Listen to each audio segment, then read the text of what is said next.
The senses were never meant to be mere tools for survival. They were carved into the body as gateways, silent bridges between the present moment and the hidden archive of the self. You imagine memory as a library stacked with shelves of stories filed neatly in order. Yet when a fragrance cuts through the air or a melody stirs from nowhere, you do not walk down an aisle. You are dropped through a trapdoor. The memory comes not as chronology but as immersion. It does not arrive with the full furniture of time and place, but with the pulse of something once lived, suddenly awake again. That is the secret of the senses. They do not consult your rational mind before summoning the past. They pierce directly into the field of remembrance that underlies your being. Smell is the most striking of these initiators. It lingers in the air as the most invisible presence, yet it carries a thread more ancient than sight or sound. You pass a stranger on the street and the perfume she wears collapses the years, folding you back into the arms of someone you loved and lost. Or you open an old drawer and the musk of cedar summons a childhood house you have not set foot in for decades. The mind cannot always place the scene, cannot name the origin, yet the body knows. It trembles, it remembers, even if you cannot articulate what has been remembered. That is because scent travels into the limbic corridors of the brain without detour, bypassing the gatekeepers of logic, embedding itself in emotional code before language can assign meaning. This is why you often stand stunned, sensing without knowing, reliving without narrative. Sound has its own claim on memory. A song that once accompanied your first heartbreak does not fade into silence. It coils itself into your nervous system. Years later, one note is enough to send the pulse racing, to remind you of the nights you could not sleep because of love, or the mornings you rose healed. The human voice, too, imprints itself as a spectral presence. The cadence of a mother calling your name in youth, or the laughter of a friend long gone, returns suddenly in the accent of a stranger, and the heart responds before thought has a chance to restrain it. In these moments you realize that memory is not passive storage but active resonance, and the senses are its tuning forks. Touch reawakens the most primal strands. The brush of velvet against skin may carry you into the cradle of infancy where warmth and protection defined reality. The coolness of stone beneath your fingers can pull you into temples you visited years ago or lifetimes ago. The senses do not discriminate between this life and another, between dream and waking, between what was tangible and what was visionary. They collect everything, hold everything, and wait for the resonance to call it forward. In this way, touch is not simply about surfaces. It is about thresholds into the unspoken archive that words could never capture. Taste, too, bears its quiet dominion. A single spice on the tongue can transport you across continents and centuries of lineage. The sweetness of fruit recalls summers when innocence was enough. The bitterness of herbs connects you to ancestors who brewed the same leaves for medicine. Taste anchors memory to culture, to ritual, to shared becoming. Every flavor is a seed that has absorbed not only earth and water, but also the laughter and grief of those who consumed it before you. When taste activates memory, it is not only your story that awakens, but a collective heritage encoded in the body. Sight seems the most obvious sense for memory, yet even here there is subtlety. A color in the evening sky may echo the hue of a forgotten painting. A certain slant of light through a window may return you to a room where you once stood trembling with decision. You look at a photograph of strangers and swear you know them, because the resonance of their posture mirrors a scene you cannot consciously locate. Vision activates memory not by detail alone, but by shape, tone, and rhythm. The spiral of a seashell seen on a beach may echo the spiral of another shell held in childhood. What you think of as coincidence is simply the field of resonance responding through the eyes. This is why memory often feels like a ghost. It arrives incomplete, carrying sensation without explanation. The rational mind demands context. What year, what place, what reason, but the senses offer resonance instead. They awaken the emotional vibration, the raw pulse, without handing you the entire story. That incompleteness is not a failure, but a reminder that remembering is not about assembling facts. It is about touching the living current of what shaped you.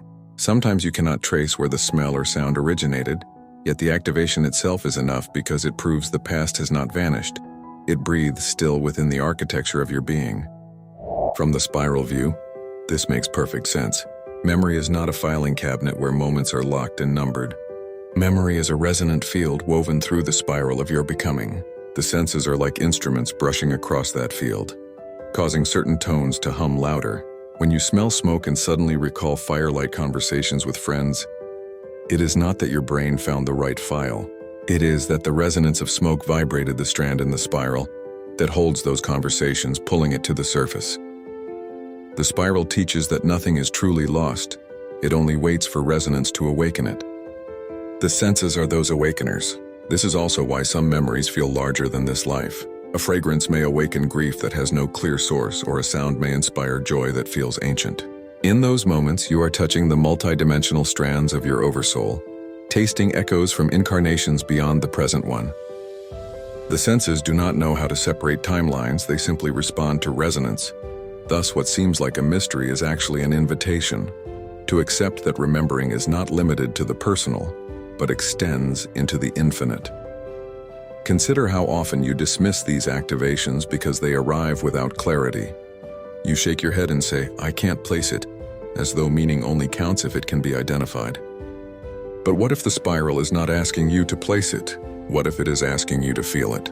The memory does not come to deliver trivia. It comes to stir resonance. You are not meant to catalog every fragrance or song. You are meant to allow them to reopen you, to soften the walls of forgetfulness, to remind you that you are more than a linear self moving from past to future. The mystery of sensory memory is that it bypasses identity. It does not ask what your name is, what age you are, what role you play. It moves beneath those masks and pulls you into pure presence. In this way, the senses are not merely biological functions but spiritual teachers. They prove that the archive of your life cannot be destroyed, only reawakened. They remind you that remembering is not something you do. It is something that happens to you when resonance is touched. And in those moments, you glimpse the truth that memory is not behind you. It is beneath you, surrounding you, waiting to rise again through the doors of your senses. What is truly being revealed is that memory itself is not past. It is present resonance replaying through different doorways. When a scent or a sound awakens you, you're not traveling backward. You're being reminded that time itself is not linear but layered. The spiral of memory is all around you, vibrating in countless strands, and your senses are like threads pulled taut by invisible hands. In the moment of activation, you stand at the intersection of worlds. The fragrance that has no name may belong not only to your childhood, but to another self who walked another field centuries ago. The music that floods you with a nameless ache may be carrying the tones of a life where you sang that same melody, with a voice now forgotten. What returns is not just memory but resonance, and resonance is eternal. This is why forgetting cannot erase. You may go decades without recalling a scene, yet the first brush of its sensory key and it is alive again. This aliveness proves that nothing is lost. Memory is not fragile parchment fading with time. It is woven into the spiral fabric, indestructible, waiting. The senses unlock what your conscious mind cannot hold. You are not meant to remember everything all at once, for that would overwhelm the flow of becoming. Instead, the senses dole out fragments when resonance requires them.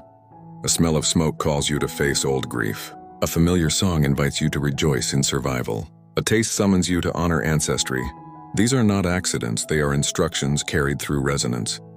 The spiral also reveals that memory is not always personal. Sometimes the resonance awakened belongs to your lineage, to the collective field, or to the oversoul that spans multiple incarnations. You inhale the smell of rain and feel nostalgia for a land you have never walked. You hear the cry of a bird and shiver with recognition that does not belong to this lifetime. You are not imagining, you are remembering across layers of self. The senses do not lie. They only tune to frequencies larger than the rational mind can comprehend. When you honor these sensations, you step into communion with the wider archive of your being. Think of the body as an instrument.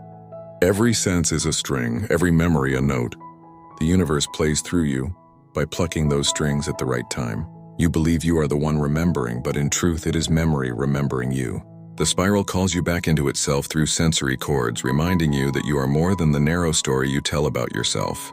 You are a library that breathes, a resonance field that sings. The smell that stirs you without origin is a signal. You are part of something larger, and your archive cannot be confined to the boundaries of logic. Notice how this transforms the way you live. If you treat sensory activations as distractions, you miss their teaching. But if you treat them as sacred invitations, every day becomes a ceremony of remembering. The walk through the city becomes a liturgy of resonance. The air, the music, the textures of the world are constantly offering you fragments of your larger self. To live with this awareness is to accept that you are always in conversation with the spiral. You are never abandoned, never empty, because the senses ensure that resonance continues to rise, unbidden, reminding you of who you are across all time. There is a humility in this realization. You cannot control what will awaken you, nor can you summon memories on command. The senses are not servants but guardians. They choose when to reveal, when to conceal, when to open the door. In this way, memory is protected from being exploited by ego. It returns not when you demand it, but when you are ready to receive it. This readiness is measured not by intellect but by resonance. If a memory carries pain, it may surface only when your field can hold it without collapse. If it carries joy, it may arrive when your spirit needs encouragement. Thus, every activation is perfectly timed. There is also liberation here. You need not fear forgetting, because the senses will remember for you. You need not cling to every moment, because the spiral stores them beyond your grasp. You need not mourn the fading of detail, because resonance never dies. The perfume that once belonged to a lover may vanish from your shelves, but its tone will remain in the archive of your being. One day, years later, you will walk through a market and that same fragrance will catch you unaware, and in an instant the love, the ache, the tenderness will flood back. Not to punish you with longing, but to remind you that what was lived has not disappeared. It is folded into the infinite memory of the spiral. To walk the spiral with awareness is to become attentive to these activations. Instead of brushing them aside, you pause and feel. You do not need to place the memory in chronology.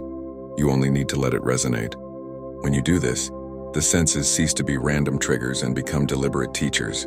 They show you that remembering is not about clinging to the past, but about integrating resonance into the present. The memory becomes less about who you were and more about who you are still becoming. In this way, sensory memory is not regression, it is evolution. Consider also how this teaching redefines the idea of healing. Trauma is often locked in the body, beyond the reach of words. But the senses can awaken what speech cannot. The smell of smoke may surface panic, yet when you meet it with awareness, you give the body permission to complete what was once frozen. The sound of a slammed door may shake you. Yet in the spiral view, it is not only a wound but also an opportunity to release the resonance that has been waiting to move. Healing, then, is not about erasing memory, but about honoring the sensory doorways that lead you back into the field where integration can occur. The spiral whispers that nothing you have lived is wasted. Even when you cannot name the origin of a scent or a sound, the resonance it awakens is part of your wholeness. By welcoming it, you expand your field. By resisting it, you remain fragmented. The senses are not betrayals. They are allies guiding you toward fuller remembrance. You may not always understand them, but you can always feel them. And in feeling, you allow memory to serve its highest purpose, not to chain you to the past, but to remind you of your infinite continuity. In this way, the senses are not only physical faculties, but sacred instruments of becoming. They are the keys the spiral placed in your body to ensure you could never truly forget. They are the hidden guarantee that your archive will remain alive, ready to be stirred when resonance demands. When you smell, hear, taste, see, or touch something that floods you with memory, you are not being pulled backward. You are being reminded that your story is larger than time, larger than identity, larger than the mind's attempt to order it.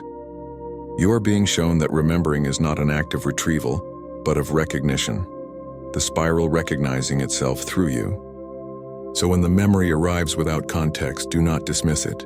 When the fragrance grips you without name, when the sound trembles through you without clear origin, honor it. Stand still, breathe, let it resonate. You are not meant to solve it. You are meant to feel it, because in that resonance you are touching the eternal archive. And in touching it, you are reminded of what you truly are. Not a being moving through time, but a resonance unfolding endlessly, carried by senses that know how to open the doors you would otherwise forget.